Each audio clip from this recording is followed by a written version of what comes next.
Hai guys, welcome back to Gios Class. Nah, hari ini aku akan membahas tentang mean atau rata-rata ya, dan standar deviasi dari probabilitas yang berdistribusi binomial ya. Nah, jadi biasanya eh, di dalam distribusi binomial itu suka ditanya juga tentang rata-rata dan standar deviasinya ya. Nah, aku udah banyak bahas tentang distribusi binomial di video-video aku sebelumnya. Jadi kalau kalian belum nonton, kalian boleh nonton dulu ya di video-video aku sebelumnya tentang distribusi binomial. Oke, nah sekarang aku mau bahas tentang mean dan standar deviasi dari distribusi binomial ya. Nah, pertama, apa sih mean itu ya? Mean atau expected value ya, kita sering juga sebutnya kalau untuk mean di dalam probabilitas itu disebut juga expected value ya, atau nilai yang diekspektasikan, atau mean atau rata-rata ya, itu sama juga. Nah, jadi mean atau rata-rata atau expected value itu adalah nilai yang kemungkinan besar akan keluar atau memiliki probabilitas yang paling tinggi untuk keluar ya.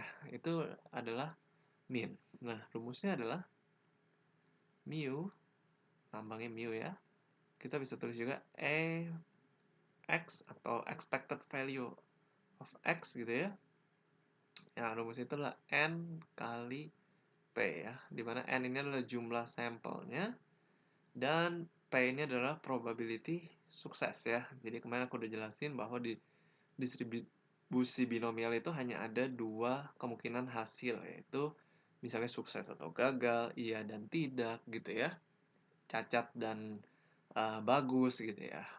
Nah, oke, lalu yang kedua adalah standar deviasi. Nah, standar deviasi ini adalah kemencengan dari datanya gitu ya, kemencengan dari data terhadap rata-ratanya sebenarnya sih. Nah, ini aku udah banyak jelasin juga sih tentang standar deviasi dan mean itu di video aku sebelumnya yang udah aku buat, udah lama sih ini video aku. Nah, kalau kalian belum nonton, mungkin kalian mau nonton, boleh kalian lihat di playlist statistik bisnis aku ya. Nah, itu tentang mean, median, mode. Kalau yang mean median, modus ya. Dan standar deviasi dan variance itu dua video yang berbeda ya. Jadi kalau kalian mau nonton, ya boleh ya. Nah, lalu standar deviasi ini kemencengan ya. Nah, itu rumusnya adalah sigma kecil ya. Lambangnya seperti itu, sigma kecil, akar dari N kali P kali Q ya. N kali P kali Q. Nah, akan aku jelaskan aja ya. P itu adalah probabilitas dari suksesnya sebuah kejadian gitu ya. Nah, jadi kan di binomial ini ada dua hasil, jadi P itu adalah probability sukses dan Q ini hasil yang berikutnya atau probabilitas gagal ya. Nah, cara mencarinya adalah 1 dikurangin P ya. Karena total dari P dan Q itu pasti 1 gitu ya.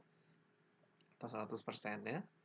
Nah, lalu N ini adalah jumlah sampel atau juga bisa juga jumlah percobaan bisa juga gitu ya. Nah, itu dia mean dan standar deviasi. Nah, untuk lebih mengerti akan konsep ini ya, maksudnya apa sih sebenarnya mean atau rata-rata dan standar deviasi dari distribusi binomial gitu ya. Nah, aku akan menjelaskannya dengan menggunakan contoh ya. Nah, misalnya nih ya. Misalnya 35%, 35% of all employees supports plan A. If a random sample of 10 employees is selected, what is the mean and standard deviation of the number of employees who support plan A? 35% dari karyawan mensupport plan A. Jika diambil random sample sebanyak 10 karyawan gitu ya. Jadi dari semua karyawan diambil hanya 10 karyawan. Nah, berapakah mean rata-ratanya dan standar deviasinya dari jumlah employee yang mensupport plan A? Berarti berapakah yang mensupport plan A gitu ya? Rata-rata dan standar deviasi dari karyawan yang mensupport plan A. Oke, nah caranya kita langsung masukin aja ya. Nah, pertama kita tulis dulu apa yang diketahui, yaitu P-nya ya. P atau probability suksesnya itu adalah 0,35 ya, atau 35% ya. Nah, lalu ini adalah N ya, random sampelnya, jumlah sampelnya adalah 10. Nah, jadi sekarang kita tinggal masukkan aja ke rumus dari mu ya. Rumus mu adalah N kali P ya. N kali P. Nah, atau 10, N-nya, P-nya 0,35. Jawabannya adalah 3,5 ya. Nah, lalu standar deviasinya adalah akar dari N kali P kali Q gitu ya. Nah, akar dari N-nya 10 kali P-nya 0,35 kali Q-nya. Nah, Q-nya adalah 1 dikurangin 0,35, yaitu 0,65 ya. Nah, ini kita akan mendapatkan hasil 1,5. 1 ya. Oke. Nah, jadi kesimpulannya apa nih? 3,5 minnya rata-ratanya dan standar deviasinya 1,5. Nah, jadi kesimpulannya seperti ini. Kesimpulannya adalah dari sampel 10 karyawan yang diambil ya. Nah, nilai yang nilai ekspektasi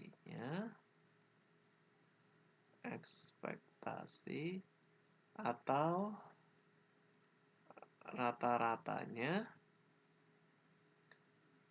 dari employee yang support plan A itu adalah 3,5. Maksudnya apa? Jadi maksudnya kemungkinan besar yang akan mensupport plan A dari antara 10 orang ini adalah sekitar 3,5 orang, atau nggak bisa sih orang 3,5 ya, antara 3 atau 4 orang lah gitu. Jadi kemungkinan besar 3 atau 4 orang yang memiliki probabilitas paling besar untuk mensupport plan A gitu. Nah, itu artinya rata-ratanya. Dan standar deviasinya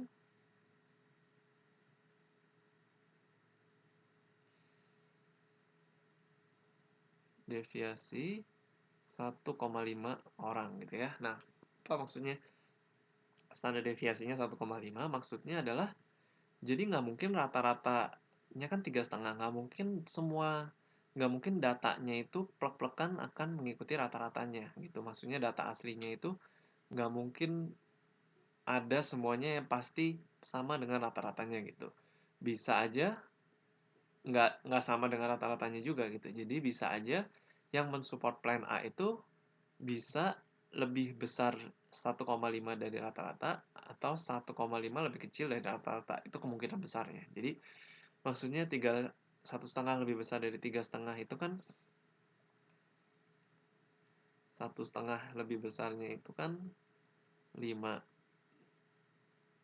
Nah, kalau 1,5 1,5 lebih kecilnya kan itu 2 ya. Nah, jadi kemungkinan besar bisa pas yang paling besar itu kemungkinannya bisa antara 3 atau 4 orang, tapi bisa juga di antara 2 sampai 5 orang gitu yang mensupport plan A gitu ya. Walaupun bisa juga lebih dari 5 orang atau kurang dari 2 orang, tapi kemungkinan besarnya itu adalah 3 dan 4 orang, dan nggak lebih besar sih, eh, kemungkinan kecilnya itu antara 2 sampai 5 orang gitu ya. Nah, itu cara kita membaca hasil dari nilai ekspektasi atau rata-rata dan standar deviasi ya. Nah, kalau kalian masih ada pertanyaan, kalian boleh tulis di kolom komentar ya. Thank you guys for watching this video. See you again in the next videos.